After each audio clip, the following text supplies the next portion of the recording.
döyüşen ordu bugün varsa Avrupa perspektifli, istikametli olan iki devlettir.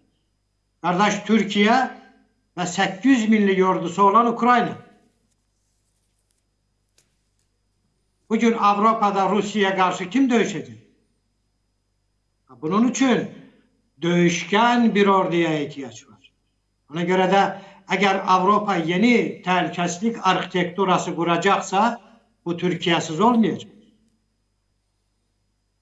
Ancak Türkiye bu yönde davet var mı? Yoktur. Sadece Türkiye ile yakınlaşmakla özlerinin problemini halletmek ister. Hele de Hristiyan klubu olmaktan çıkabilmeyipler.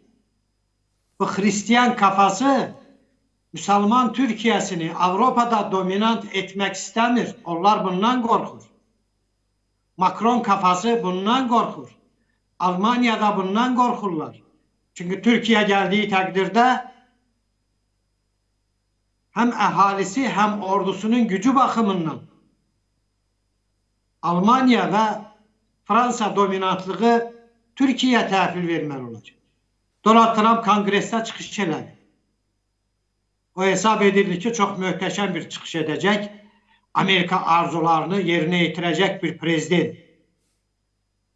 Ancak çok maraqlıdır ki sülh meselesinden danışanda Ukrayna-Rusya muharebesini bitireceği planla bağlı bir cümle de işletmedi. Sual olunur niye? Çünkü böyle bir plan yoktur. Unutmayın Trump büyük bir yalancıdır. Ve orada ettiği vədlər, verdiği vədlər, açıkladığı fikirlerin büyük əksəriyyəti hiçbir esasa dayanmır. Yalandır.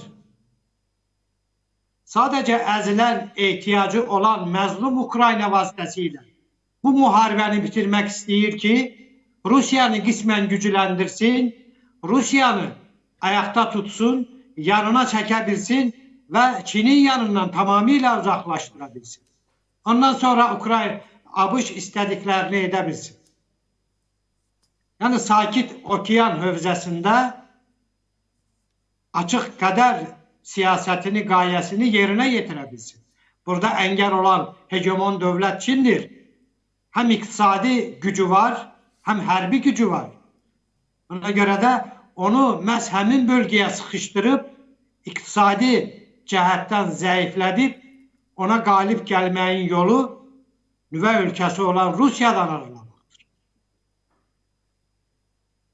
Ona göre de ben düşünürüm ki bugün Avrupa'nın yeni təhlükəsizlik arxitekturası hakkında düşünmesine ciddi ihtiyaç var ki bu yönde ciddi müzakirələr gedir. Kardeş Türkiye bu meseleye elini taşın altına koymaya hazır olduğunu bildirip ancak Türkiye hazırdır. Buna Hristiyan klubu hazırdır mı? Macron Fransa'sı hazırdır mı? Doşangulaq Scholz Almanya'sı hazırdır mı? Doğrudur, indi hakimiyet değişir. Yani bu kafadan Hristiyan klubu olmaktan çıkmayınca böyle bir arxitektura kurmak mümkün olmayacak. Doğrudur, bu Türkiye'nin mövqeyini güçlendirerdi. Bu Türk dünyasının Azerbaycan'ın mövqeyini güçlendirerdi. Ancak paralel bir de benim tövsiyem ondan ibarettir ki o kadar da arxain olup uzağa giden neticeler Türkiye çıkartmalı değil. Bu kulüp Hristiyan klubu olmaktan çıkmak fikrinden çok çok uzaktır. Ona göre de hansısa Hristiyanların yanında olmaktansa özünün yanında olmaya ihtiyaç var. İstikamet bellidir.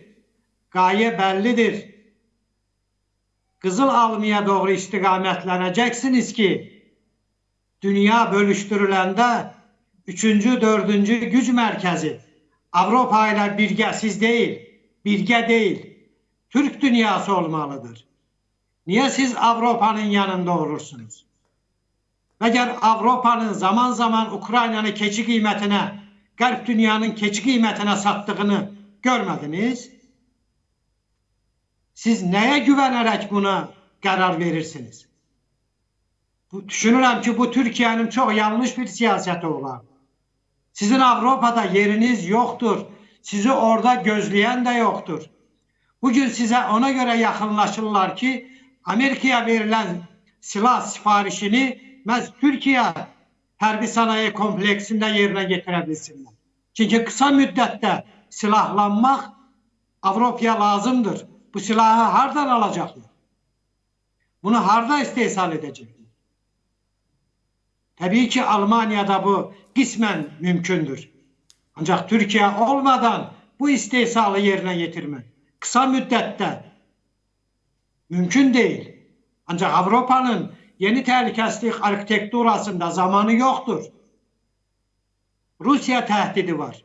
Çünki Rusiya güclənəndən sonra ilk hədəflərindən biri Avropanın şərqi, yəni Polşa, Rumıniya, Balqaristan və Baltikyanı ölkələr olacaq. Və Donald Trump bəyan edir ki, mən sizi qorumayacağım, bu məsələ bitdi. Bugünə qədər ABŞ yanlış siyasət yürüdü. Siz ABŞ-ın hesabına çiçəklənmişsiniz. Bu siyasət bitdi, mən daha sizi qorumayacağım. Ona görə də Türkiyə belə asanlıqla bu üstünlüyü Avropaya verməli deyil. Ukraynaya yardım etmək istəyirsinizsə buyurun. Ancaq Avropanın yanında durmaq Türkiyəni böyütmür. Türkiyəni böyüdəcək amil özünün yanında durmaqdır. Azərbaycanın, Türk dünyasının yanında durmaqdır. Siz Türk birliği olarak bir olacaksınız. Həlledici güc mərkəzi olacaqsınız. Herkesin möhtaç olduğu bir region var, Avrasya. Kim Avrasya'ya hükmedecekse o dünyaya hükmedecek. Avrasya'da kim var? Biz varız. Türkler var. Anadolu'da, Cənubi Qafqazda, Asya'da. Yani Avrasya'da biz varız. 350 milyonluq. Buyurun, güc olun. Kiminsə yanında durmaqla onu gücləndirmək siyasəti bu təməldən yanlış bir siyasətdir. Siz özünüzə gələn bütün fürsətləri dəyərləndirmək üçün kimsənin yanında olmalı deyilsiniz. O dövrü, o mərhələni biz artıq aşdıq.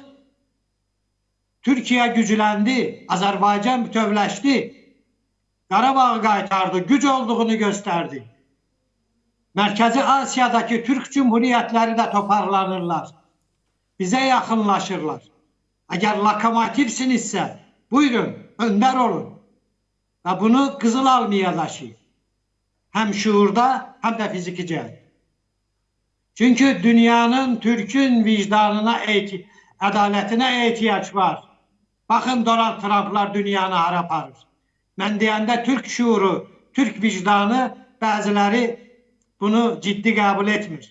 Görürsünüz, hər addımda, hər fikirdə, hər sözdə, hər siyasətdə, hər davranışda Türkün vicdanına, ədalətinə ehtiyac var.